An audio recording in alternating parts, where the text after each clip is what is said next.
बनते मेरा एक क्वेश्चन है। जी। मैं भी एक संघ से जुड़े हुए हैं और वहाँ संघ में भिक्षुओं के प्रति थोड़ा सा एक अलग है भाव। हाँ। कि नहीं है, बुराई का भाव है वो।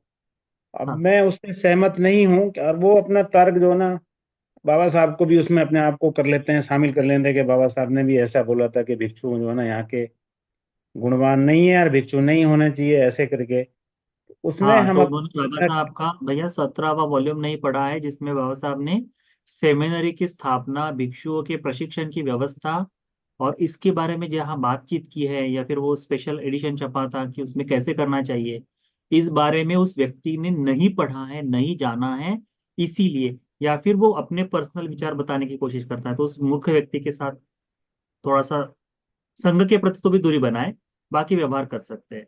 और आगे जो कह रहे जी थे। जी नहीं, हाँ बस, हाँ मैं अपने अपने प्रति मान लो वहाँ कैसे सकारात्मक रह के नहीं है उनके साथ में। अब कई बार ना बहुत वो अंदर से लगता है बंते जी कि यार ऐसा थोड़ी हो सकता है कि संघ इतना थोड़ी एक जैसे आप बताते हैं ना कि पर्टिकल, और फिर हमारा काम थोड़ी है ना कि भिक्षु के हम निरीक्षण करें किसी को। हम अपने दोषों को स्वयं को देखें, हम दूसरों को दोषों को। और भिक्षु तो एक बहुत बड़ी प्रवचित हुए हैं, जैसे आपका कहना है ना, मेरा भी मानना है बंते जी कि वो एक कासाय वस्त्र लेते हैं अपने जीवन में और एक ग्रस्तों से बिल्कुल अलग जगह जीवन जीते हैं और दूसरों के भोजन पर आश्रित रहते हैं। तो उनके लिए तो हम एक दिन नहीं बनते जी।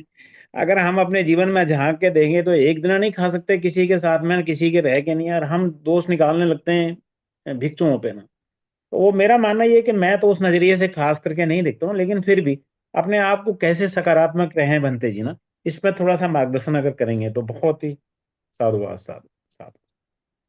हमेशा कोशिश करो कि शासन को पूर्ण करने का कार्य कौन करता जी है। इस बनते जी। शासन में सबसे पहले पंचवज्ञ भिक्षु ही बने।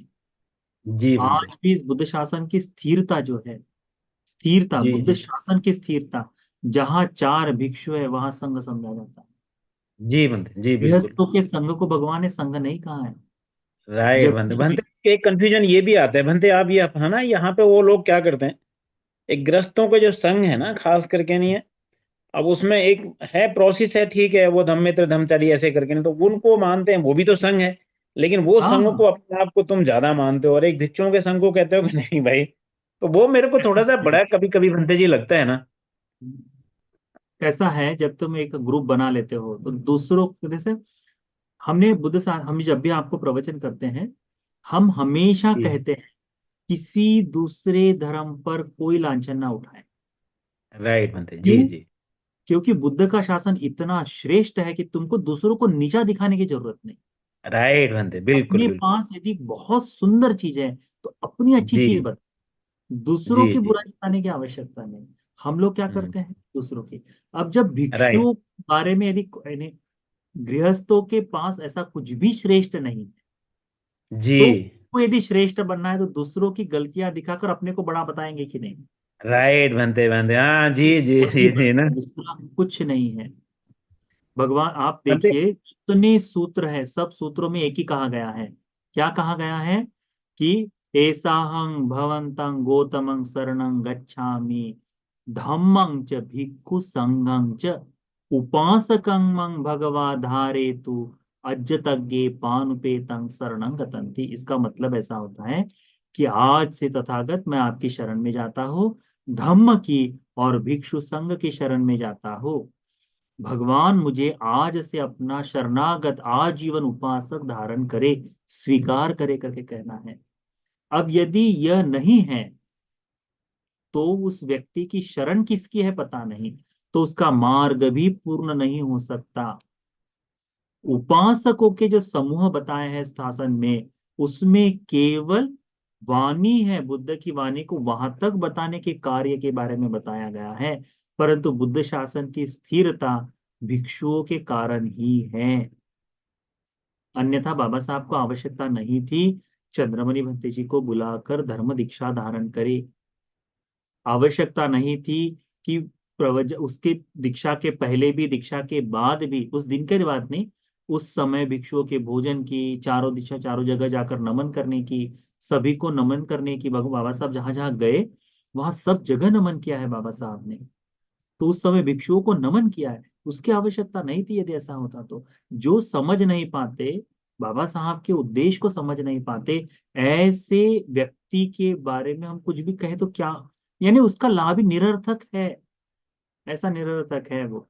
इसीलिए उसको बहुतांश समय, हाँ, एक अच्छी अप्रिशिएशन करने वाली बात यह है, अप्रिशिएट करने वाली कौन सी, कि चाहे जो हो कि ऐसे समय में बातचीत इकट्ठा होकर एक ग्रुप इकट्ठा आ रहा है और बुद्ध की वाणी पर चर्चा कर रहा है, थोड़ा सा इकट्ठा होकर धर्म का कार्य करने की कोशिश करना है, इस बात से सराहनीय है। परंतु निंदनीय है कि बुद्ध शासन को कलुषित करने का काम कर रहा है। हम सभी समूह के बारे में, आप, मुझे पता है जिस संघ के बारे में बात कर रहे हैं, हम उनके कार्य की सराहना करते हैं, सभी की, उनके उनके साथ जुड़े हुए लोगों की सराहना सराहना करते हैं, क्योंकि बुद्ध गाथाओं का पठन हो रहा है, सारी चीजों से मेल मिलाप हो रहा है, ये सब ठीक है। परंतु एक चीज से, कि शासन के प्रति, बुद्ध शासन के प्रति उनकी सकारात्मकता न होना, इस कारण से निंदनीय हो सकता है। क्योंकि कैसा है, अब उन वो भी बंधे हुए हैं ना, स्वयं गृहस्थ है, तो गृहस्थ व्यक्ति भिक्षुओं के सामने झुक जाएगा, तो हमारा नेता भिक्षुओं के सामने झुक जाए तो किसका महत्व ज्यादा हो गया, भिक्षु का महत्व ज्यादा हो गया, तो हम गौण हो जाएंगे। तो अपने नाम और प्रतिष्ठा के लोग इस तरह से चिंतन करते, इसलिए नहीं, सकारात्मक भाव यही रखो कि जिस संघ की शरण में गए हैं वो सुपटिपन्न है, उजुपटिपन्न है, न्यायपटिपन्न है। ये क्वालिटी केवल और केवल भिक्षुओं में ही आती है, उस तरह से देखा जाए तो वही आहु नहीं है, वही पाहु नहीं है, वही दक्षी नहीं है, वही अंजलि करणीय है, अनुत्तर पुण्य का क्षेत्र वही है, दूसरा और कौन सा। गृहस्थ को आप बिठाकर पैर धोकर पानी नहीं पिला सकते, आप गृहस्थ को घर में बुलाकर सफेद वस्त्रों को बिछाकर बैठाकर पंचांग प्रणाम नहीं करेंगे।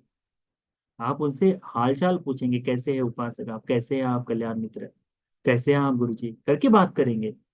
नमन करने का कार्य किसका है, केवल भिक्षुओं के प्रति का है, उसको ध्यान में रखो, तो उसके प्रति सकारात्मकता बनाए रखो।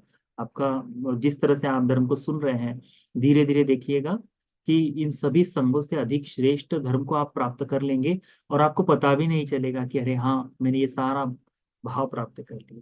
ठीक है।